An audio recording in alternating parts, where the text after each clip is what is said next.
Bon, shooter en studio, c'est un petit peu compliqué là ces temps.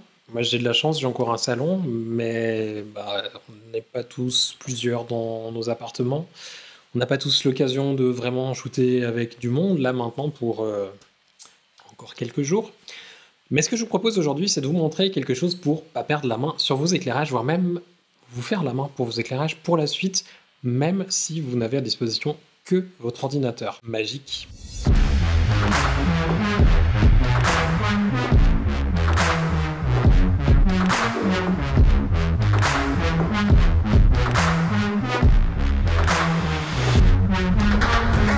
Aujourd'hui, je vais vous parler d'un logiciel qui est, à mes yeux, vraiment génial. Au début, en fait, j'avais acheté ce logiciel pour pouvoir vous faire des schémas d'éclairage sur Insta et sur YouTube.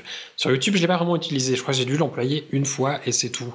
Peut-être c'est un peu de la flemme, je sais pas. Mais je pense que je vais commencer à l'utiliser un peu plus. Et en fait, au fur et à mesure, j'ai commencé à l'utiliser plus pour mes projets perso que vraiment pour les réseaux sociaux. Ce logiciel s'appelle Set-A-Light 3D, pour bien parler français, ou Satellite 3D, pour parler un petit peu plus anglais. C'est un logiciel qui va en fait permettre de recréer en 3 dimensions un set assez facilement sur son ordinateur. Quand je vous parle de 3D, je vous parle pas d'avoir besoin d'utiliser et de connaître Blender ou Cinema 4D ou je sais pas quel autre logiciel ou Maya ou je sais pas quoi. Vous avez juste ce logiciel qui s'appelle Set-A-Light 3D que vous allez installer.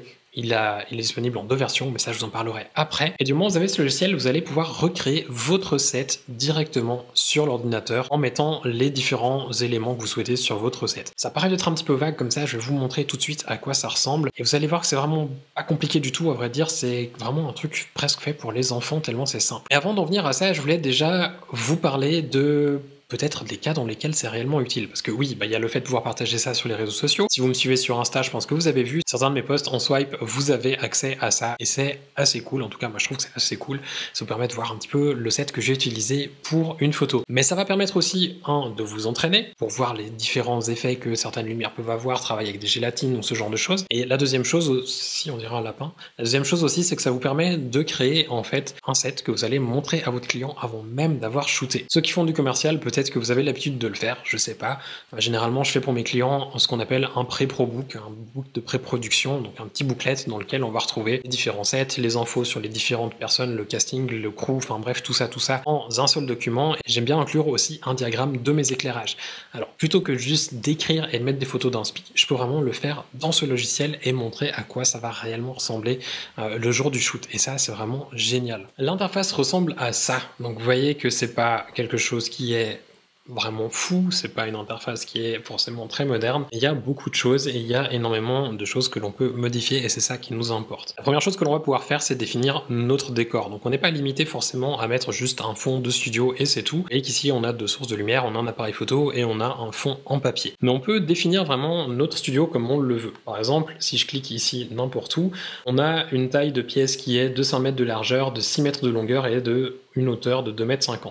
Je vais augmenter la hauteur sous plafond pour que ça ressemble un petit peu finalement au salon dans lequel je me trouve. On a plus ou moins ces dimensions-là, je pense. En tout cas, on a 3,50 m sous plafond. La largeur et la hauteur doivent ressembler plus ou moins à du 5 mètres à 5 mètres par 6. On peut définir la couleur. Si par exemple on a des murs ici blancs, on va laisser les murs blancs. On a par contre un sol qui est du parquet, donc on pourrait très bien ici imaginer mettre du parquet au sol. Si je viens sur mon fond en papier, on a ici un papier qui fait une hauteur de 2,50 m, une largeur de 2,72 m et une longueur de 5 mètres. Si on veut le faire simplement pendre un petit peu, on va lui dire ok, en fait on a un fond qui fait 2 mètres. Et comme ça on a un fond qui est, comme je les utilise très souvent, juste suspendu à mi-hauteur pour faire du portrait serré. Je vais supprimer la source qui se trouve en face du modèle pour que l'on puisse voir ici aussi ce qui se passe et je vais cliquer sur la lumière qu'il y a derrière pour la ramener devant. On parlera tout à l'heure de comment fonctionnent les lumières. Pour le moment on va regarder ici ce que l'on a dans accessoires. L'accessoire finalement c'est ce qui correspond au décor. Et vous voyez qu'il y a tout plein de choses. Donc on a la possibilité de mettre un fond photo. Donc si vous souhaitez mettre une photo dessus, vous pouvez le faire. Par exemple faire un faux fond peint. Vous pouvez rajouter un canapé si vous souhaitez asseoir votre modèle sur un canapé. Vous pouvez vraiment créer un décor comme vous le souhaitez. Vous voyez qu'il y a tout plein d'accessoires que vous pouvez rajouter sur votre décor. Si vous souhaitez même rajouter une baignoire et faire une photo dans une baignoire, vous pouvez même le faire, mettre des plantes, bref, vous pouvez absolument tout faire. On va par exemple ici s'amuser à mettre des caisses, donc je clique dessus, je les déplace sur mon décor, juste derrière notre modèle, comme ça par la suite on pourra s'amuser par exemple à la faire s'asseoir sur des caisses. On va rajouter une échelle à côté, on peut même la faire pivoter si on souhaite la poser autrement. Voilà, on a posé quelques accessoires, vous comprenez un petit peu le principe, on peut vraiment complètement personnaliser notre décor. Et ça déjà c'est un très bon point parce qu'on peut réellement recréer le décor que l'on souhaite comme si on était sur le set. Que ce soit une pièce comme je suis ici maintenant dans mon salon, comme ça pourrait être complètement autre chose chez un client pour refaire une ambiance corporate, pour faire une mise en scène avec, vous l'avez vu, il y a même un bureau de réception. Enfin bref, on peut absolument tout faire et c'est juste génial. Une chose à noter qui est d'ailleurs très intéressante aussi par rapport au décor, si vous avez l'habitude de shooter en studio et que vous devez créer des sets pour vos clients, pour les montrer, vous avez aussi pour les papiers ici, si je clique sur le fond, la possibilité de définir des couleurs, donc vous pouvez les définir manuellement, mais vous avez aussi les références Colorama et Savage. Donc si vous avez l'habitude de travailler avec ces marques de papier, vous allez simplement pouvoir retrouver les références des papiers ici, et ça correspondra exactement à la couleur que vous auriez réellement avec le papier. Et ça, c'est vrai que c'est plutôt pratique parce que notamment le blanc, vous savez certainement que les papiers blancs, on a différents blancs, notamment ici chez Savage, on a le Super White, le Pure White, le White Bone et même Ivory, Eggshell, Eggnog qui reste dans du blanc, pas vraiment du blanc, mais une sorte de blanc cassé. Et c'est plutôt pratique de pouvoir définir le blanc qu'on va utiliser pour se rendre compte réellement du rendu que ça aura lorsqu'on va shooter. On peut ensuite aussi personnaliser notre modèle, parce que là je vous ai montré pour le décor, mais il n'y a pas que le décor qu'on peut modifier, il y a aussi notre modèle. Donc on va pouvoir changer le modèle qu'on a, mettre un homme à la place d'une femme, changer sa pose, changer ses habits, changer sa coupe de cheveux, j'allais dire ses fonctionnalités, c'est pas ses fonctionnalités, mais, mais c'est très plutôt, je ne trouvais plus le mot en français.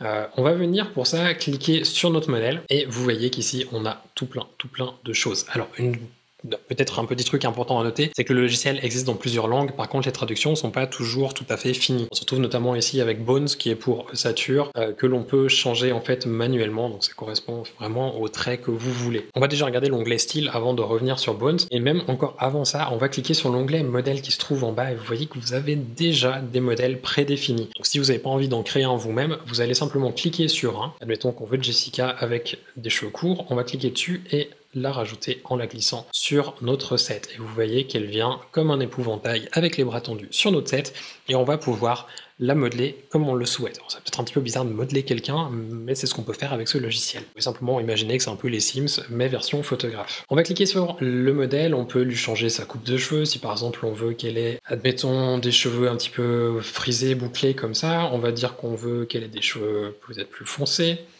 On peut lui définir sa tenue. Alors, je vais pas la mettre toute nue parce que ça va être censuré direct par YouTube. On va peut-être dire combinaison en latex chelou, c'est très bien. À noter qu'il y a différentes tenues. Il y a des trucs autant chelous que des choses un petit peu plus normales. Il y a même certaines tenues, d'ailleurs, vous pouvez les modifier. Si je prends un exemple ici, vous voyez que vous pouvez changer le haut. Donc, on peut mettre un soutien-gorge ou mettre un pull à col roulé. On peut changer la couleur. On peut ici changer la dureté de la jupe. Donc, la dureté, en fait, correspond à la réflexion. Si c'est très brillant ou si c'est beaucoup plus mat. On peut rajouter des lunettes si on veut rajouter des lunettes, on peut changer la couleur des yeux, on peut vraiment tout changer. La dureté de la peau, si vous voulez faire une peau qui est très glossy, très brillante, vous pouvez le faire aussi. Coloration de la peau, si vous souhaitez quelqu'un de plus foncé, de plus clair, vous pouvez même cliquer ici sur le blanc si vous voulez donner l'effet d'un teint complètement maquillé, vous pouvez vraiment tout faire. Et le maquillage enfin qu'on peut changer, alors les maquillages à mes yeux sont pas extrêmement bien faits, mais on peut quand même rajouter des maquillages si on le veut. Il y a différents types de make-up, ça voilà, c'est pratique de l'avoir pour que ça corresponde un peu plus au shoot, mais je pense pas que c'est le truc qui va complètement changer votre vie ici. On va zoomer un petit peu sur notre modèle pour voir ce que ça fait. Donc là, c'est les changements que l'on a apportés. Et ici, on peut changer tout plein d'autres choses. Donc vous voyez que vous pouvez aller même jusqu'au pli de l'index si vous souhaitez plier ou déplier l'index. Donc vous voyez là sur sa hanche, l'index il bouge, soit il est plié, soit il se relève. On peut vraiment aller dans le moindre détail et c'est assez fou. Ensuite, il y a la pose. Alors au niveau de la pose, on peut faire différentes choses. Il y a la possibilité tout d'abord ici de cliquer sur une pose et ça va directement mettre la personne dans la pose sur laquelle on clique. Donc ça, c'est plutôt pratique.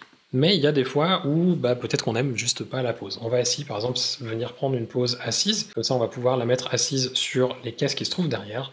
Je vais par exemple prendre, allez, on va cliquer sur celle-ci. Alors vous voyez qu'elle passe à travers les caisses, donc on va déjà la rehausser et la poser vraiment sur les caisses plutôt que dans les caisses. Je pense que ça sera un peu mieux. Voilà, par contre on a toujours un des deux pieds ici, si je tourne sur le côté, qui passe à travers. On va donc changer la pose manuellement. Pour ça, on va cliquer ici simplement sur Posing Mode, et ensuite on va pouvoir cliquer sur le pied juste là, et par exemple l'avancer pour le poser devant la caisse. Et là maintenant ça donne l'impression qu'elle a les jambes croisées, qu'on a les deux pieds devant la caisse et elle est assise sur la caisse. On peut ensuite cliquer sur une autre pose pour changer la pose. Alors il nous demande si on veut enregistrer les changements. Comme on a modifié la pose, on va lui dire annuler. Et plutôt que de faire ça, on va venir ici sur le posing slider et on va ajouter. Parce qu'on a en fait un posing slider, ce qui est assez bien, on va dire par exemple pose 1, hop, créer. On va ici cliquer sur le petit plus pour garder cette pose et ensuite on va cliquer sur la deuxième. Voilà. Là on l'a direct posé dessus. On va recliquer sur le petit plus. On va se dire ok, on va changer encore de pose. On va mettre peut-être ça. Et cette fois, on va dire, ok, en fait, on la voudrait de profil et réellement posée sur les caisses. Et on va cliquer sur le petit plus. Et ce que ça nous permet, en fait, ce posing mode, c'est assez chouette, c'est que là, en ayant fait un slider avec les poses, on peut recliquer dessus pour revenir sur les différentes poses qu'on a fait. Et ça, c'est vraiment génial. Ça nous permet de montrer, par exemple, au modèle les différentes inspirations de poses qu'on a et lui dire, ok, tu vois, notre shoot, en fait, j'avais l'idée de ces quelques poses. Est-ce que ça te va par rapport au décor, tout ça, tout ça? Presque le rendu, en fait, des photos que l'on veut ici dans le logiciel et pour travailler avec des gens, c'est juste à mes yeux absolument génial. Parlons maintenant de ce qui va certainement vous intéresser le plus, l'éclairage. Et quand je vous parle d'éclairage, c'est en fait l'éclairage en général. On n'est pas limité au flash, on a aussi des speedlights, donc des petits flash Cobra. J'aime bien ce geste pour dire flash Cobra, mais aussi de la lumière continue. On va ici rajouter de l'éclairage, donc on va venir dans éclairage, on va déjà dézoomer, on va se dire ok, là on est encore en posing mode, donc on n'a plus rien affiché. Revenir en mode normal, on va supprimer le flash. Et là, comme vous le voyez ici à droite, on a l'aperçu, on n'a plus rien du tout, il fait nuit, c'est normal, parce qu'on n'a plus de flash. Donc, on voudrait peut-être quelque chose d'assez doux. On va donc chercher ici dans les modelers ce qu'on a. Vous voyez qu'il y a énormément de choix dans les modelers. Alors, il n'y a pas absolument tout, notamment moi qui travaille avec Elan-Chrome, il y a certains modelers qui me manquent, mais j'arrive généralement à trouver des choses qui ressemblent pour au moins me donner une impression du rendu que ça pourrait donner, à défaut d'avoir exactement la même chose. Prenons par exemple un parapluie blanc ici, 180 cm, et on va le placer, hop, sur le côté de notre modèle. On va prendre une vue depuis dessus, comme ça, pour me déplacer, et vraiment le placer là où on le veut. Je vais le déplacer un peu plus proche, et ensuite, donc on peut vraiment regarder ici le rendu que ça a, et ensuite je vais le faire pivoter un peu de manière à utiliser uniquement en fait le fall-off plutôt que la source de lumière en direct. On peut ici ajuster différentes choses pour le flash, donc on n'est pas limité en fait à juste le faire pivoter, le rehausser ou le baisser. On peut ajuster aussi d'autres choses, donc vous pouvez voir ici qu'on a un flash 500 watts par défaut, mais on peut ajuster sa puissance, 250 ou 1000 watts. D'ailleurs la puissance, on a un petit curseur ici pour l'ajuster.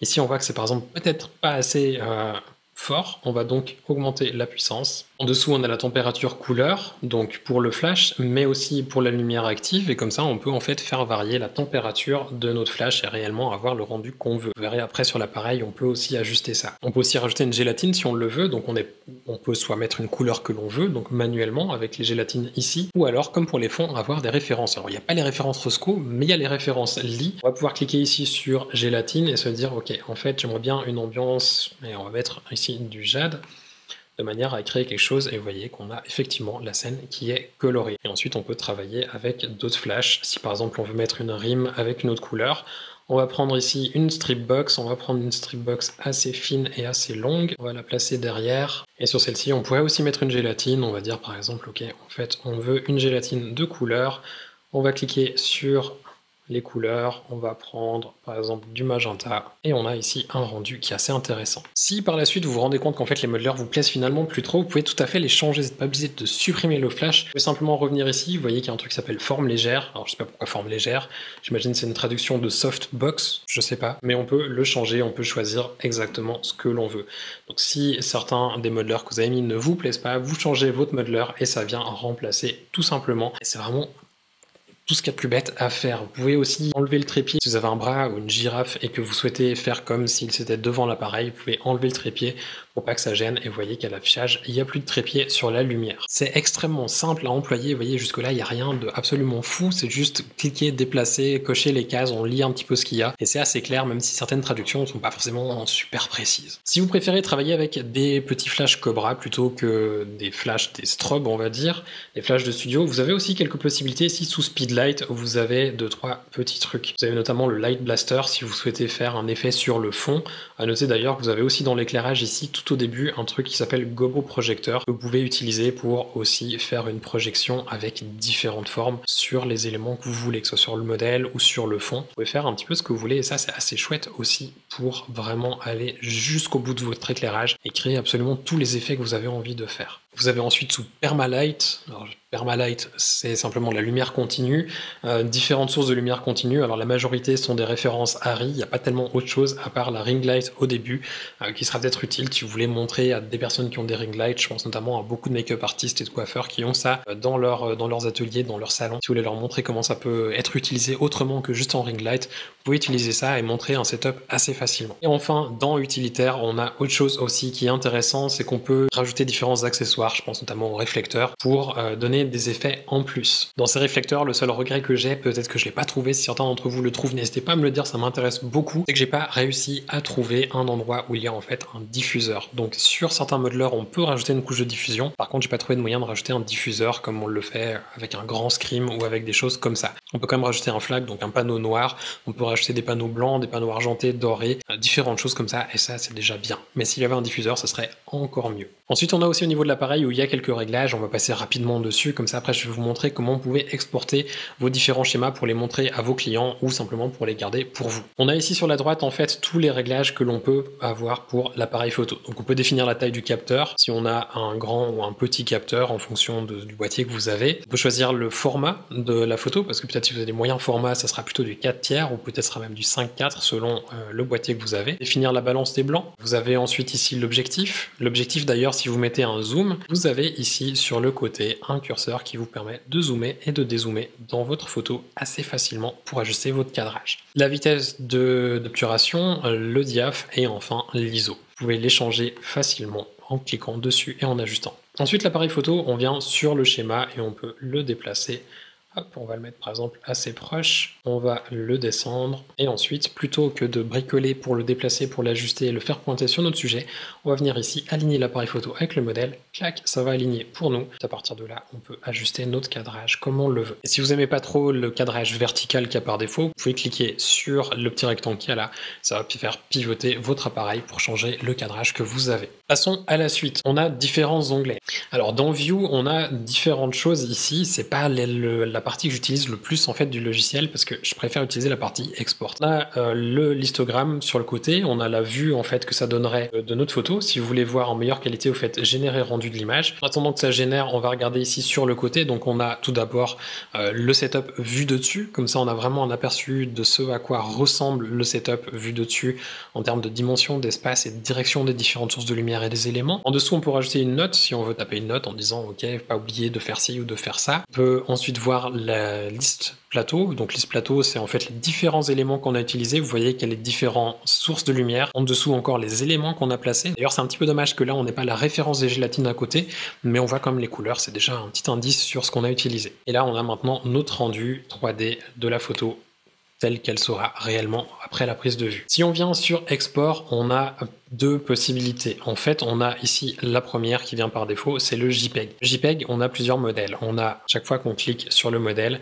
une vue différente qui va apparaître. Et c'est en fait les différents modèles qu'on peut exporter. Donc vous voyez ici on a plusieurs vues, par exemple on a la vue du dessus avec les réglages et les différentes infos pour chaque source. On peut ici avoir deux vues du plateau, par exemple si on souhaite en mettre une depuis l'autre côté, et puis une peut-être de ce qu'on verrait depuis l'angle du photographe. On peut tout à fait faire ça. Comme ça nous permet de vraiment voir tous les angles qu'on aurait besoin d'avoir sur un seul plan. On peut ensuite aussi enlever ou ajouter des éléments sur la droite en fonction de ce que l'on veut réellement avoir sur notre papier. Une autre chose aussi qui est intéressante, c'est qu'on peut mesurer la distance entre les éléments. Donc si vous souhaitez rajouter des mesures pour vous rappeler, ok, tel flash est passé à telle distance, mon appareil à telle distance, on a ici la petite règle. Donc si on clique dessus et qu'elle vient en bleu comme c'est le cas ici, on va cliquer par exemple là sur l'appareil, dire ok, on veut la distance jusqu'au modèle. Si on relâche, on voit qu'on a 2,08 m. Ensuite, si on clique depuis le flash jusqu'à ce modèle, 1,50 m. Et enfin, le dernier flash jusqu'ici, on a 2,08 m. Alors si vous êtes complètement fou avec les mesures et que vous voulez exactement pareil, vous pouvez encore ajouter d'autres mesures entre d'autres éléments. Voilà, là c'est juste pour vous montrer que vous pouvez le faire si vous en avez envie. Format PDF est à mes yeux un petit peu plus intéressant, surtout dans le cas d'un shoot commercial ou d'un shoot que vous allez réaliser, mais pas que vous avez déjà réalisé. C'est que si vous cliquez dessus, vous voyez déjà au sommet, on a le nom du shoot, donc on peut le définir comme on le veut. On a le studio, le nom du photographe, le nom du client, la date, et en dessous, on a voilà, le rendu de notre photo, le set avec une vue, et en dessous, on a le set vue de dessus comme on l'avait avant. On a aussi les mesures qui restent, on peut en rajouter, en enlever comme on le veut. On a une deuxième vue, si on clique dessus, vous voyez qu'il y a un deuxième modèle où on a de nouveau la photo, on a de la place ici pour ajouter des notes. On a de nouveau notre vue de dessus et deux vues possibles aussi sur la droite. Si vous avez déjà vu mon Insta, vous avez certainement vu que mes exports, en fait, ou plutôt la manière que j'ai de montrer mes setups dans Satellite 3D, c'est que je montre des vidéos animées où je fais le tour du setup pour vraiment montrer à quoi ça ressemble. En fait, il n'y a pas la possibilité de directement dans le logiciel. J'avais demandé aux gens qui développent le logiciel si c'est quelque chose qu'ils pensaient intégrer. Ils m'ont dit, pas pour le moment, peut-être ça viendra dans le futur, mais c'est pas dans les priorités. Ce que je fais personnellement, c'est que je fais en fait une capture écran, une capture vidéo de mon écran. Vous pouvez utiliser différents logiciels. Si vous êtes sur Mac, il y a notamment QuickTime qui va vous permettre de le faire très facilement. En fait, vous allez simplement faire un enregistrement de l'écran et ensuite faire pivoter avec votre curseur le set pour montrer le setup. Et enfin, un dernier onglet que je voulais vous montrer qui est nouveau depuis la version 2.5, je crois, qui est sorti il y a quelques semaines, c'est l'onglet communauté sur lequel en fait vous allez retrouver des setups qui ont été créés par d'autres personnes. Vous pouvez d'ailleurs aussi uploader vos setups. Comme ça, si vous cherchez des idées ou que vous voulez partager vos idées, vous pouvez le faire facilement ici. Admettons qu'on a envie de faire, on va chercher quelque chose qui n'est pas du nu ou des fesses. On va par exemple double-cliquer sur celui-ci pour voir comment il a été fait. Comme vous le voyez, on a les différentes captures d'écran qui nous montrent comment le setup a été créé. On a des infos en dessous. Vous pouvez laisser un commentaire et vous pouvez aussi télécharger le setup pour l'avoir sur votre ordinateur et le modifier. Comme ça, vous pouvez recréer exactement la même chose que le setup que vous voyez chez vous sur l'ordinateur ou même en vrai. Je pense que vous avez compris, le logiciel est archi complet et en plus, il est sans cesse en train d'évoluer. Je l'avais testé quand c'est la version 1 quelque chose. C'était bien, mais c'était clairement pas au niveau de ce qu'on a maintenant avec la version 2. Et là maintenant, avec la version 2.5, c'est encore mieux. C'est un logiciel avant que j'aimais pas trop, je comprenais pas trop l'utilité et plus ça va et plus je l'utilise et plus je l'apprécie. C'est un logiciel qui, je pense, plaira à beaucoup de monde, que ce soit les gens qui ont envie de se faire la main parce qu'ils ont peut-être pas l'occasion de shooter en studio autant que ce qu'ils voudraient, ils ont envie de tester des setups mais ils ont pas envie de gâcher le temps dans des locations de studio à tester un setup qui ne va pas marcher. Ou ça marche pas, donc je regarde sur mon setup comment je l'avais fait sur le logiciel pour voir qu'est-ce qui est faux, qu'est-ce qu'il faudrait modifier. Ça permet en plus de ça pour des gens qui se sont déjà fait la main de planifier des shoots très facilement, de montrer à un client le rendu que ça va donner si c'est des setups que vous n'avez pas l'habitude de faire, si c'est des setups qui sont particuliers ou alors peut-être avec un élément de décor que vous savez peut-être pas ou pas l'habitude d'employer. Enfin bref, vous pouvez vraiment tester tout ce que vous voulez. Et puis pour les créateurs de contenu qui ont envie de montrer par exemple dans leurs vidéos ou sur des réseaux sociaux comme Instagram, Facebook ou autres, des setups qu'ils ont fait, c'est aussi un moyen très facile de partager ce qu'on fait. Parce que du coup, on peut montrer le setup qu'on a à travers d'un diagramme qui est très clair. Parce que même des fois, quand on fait des vidéos behind the scenes, l'éclairage n'est pas forcément très clair. En tout cas, il transparaît pas toujours comme on aimerait, parce qu'on va filmer avec un grand angle et du coup, les proportions sont toutes bizarres. On va filmer avec une focale un peu plus longue et du coup, on se retrouve avec des proportions qui sont aussi bizarres parce que on n'a pas tout ce qu'on aimerait sur la vidéo. Enfin bref, c'est pas toujours très facile à montrer. Et c'est vrai qu'un logiciel comme ça va nous permettre de vraiment expliquer clairement ce qu'on a essayé de faire et comment on a mis en place un setup. Venons-en au prix. Bah oui, parce que malheureusement, le logiciel est pas complètement gratuit. Ça serait trop beau pour être vrai. Il y a quand même un coût, mais j'ai vu là ces jours, il y a une action dessus. Alors, au moment où je filme ça, en tout cas, il y a une action dessus. Normalement, la version complète, comme je vous ai montré, elle est 193 €. Loin de 200 €, c'est pas non plus astronomique, mais c'est pas non plus donné. Actuellement, elle est, sauf erreur, 130 €. Donc c'est quand même bien moins cher, ça fait un tiers du prix en moins. C'est plutôt intéressant. Donc si vous embêtez chez vous, c'est peut-être un bon truc à faire. Vous prenez ce logiciel et vous pouvez vous entraîner avec. Pour les gens qui n'ont peut-être pas besoin de toutes ces fonctionnalités, qui ont envie de payer un petit peu moins cher, il y a aussi une version qui est la version basique. La version basique est disponible, sauf erreur, pour moins de 70 € actuellement. Elle est même en fait à 66 € et normalement elle est 78 €. Ça fait une petite différence. Un peu moins que la version studio. Pour le double du prix, je vous conseillerais de prendre la version studio si vous avez les moyens. Surtout que je pense que du moment où vous allez avancer plus loin dans vos setups, la version studio sera vraiment très intéressante. À noter que le prix est pas un abonnement, mais une licence perpétuelle. La licence, elle est valable pour la version actuelle. Je me rappelle que quand j'avais pris la version 1, je sais plus, 9 ou un truc comme ça, au moment où j'ai passé sur la 2, j'ai dû payer l'upgrade. Donc vous aurez quand même un upgrade au moment où ça passera à la version 3, mais pour le moment, il y a des mises à jour gratuites tant qu'on n'arrive pas à la version 3. Enfin, dernière petite chose, le logiciel a aussi une version d'essai, donc si vous voulez vous amuser avec avant de l'acheter, vous pouvez aussi faire ça, comme ça vous permettra déjà de tester un petit peu, voir comment ça marche et si c'est utile pour vous. J'ai pas forcément d'autres choses à vous dire sur ce logiciel, je pense que vous aurez l'occasion de le revoir dans d'autres de mes vidéos où je vous déconstruirai certains de mes setups. Je reprendrai peut-être certains setups que je vous ai déjà partagés sur Insta pour les déconstruire en l'expliquant et en expliquant un peu plus sur le shoot. D'autres vidéos vont arriver ces prochains jours, je vais essayer de produire un peu plus de contenu comme j'ai plus de temps. N'hésitez pas non plus, en attendant les prochaines vidéos, à aller regarder mon Patreon. Il y a du contenu en plus que vous ne retrouverez pas sur YouTube. C'est une bonne partie du contenu qu'il y a sur ma boutique, mais disponible sous forme d'abonnement à un prix très raisonnable. Il y a des tutos, il y a des styles Capture One, il y a des pinceaux, il y a des incrustations pour Photoshop, il y a tout plein de choses. Je suis d'ailleurs aussi en train de préparer du contenu en plus pour Patreon. Ça arrivera tout prochainement. Je vous en reparlerai d'ailleurs plus en détail de Patreon dans quelques temps. Mais en attendant, je vous souhaite de passer une toute belle journée et je vous dis à bientôt. Ciao.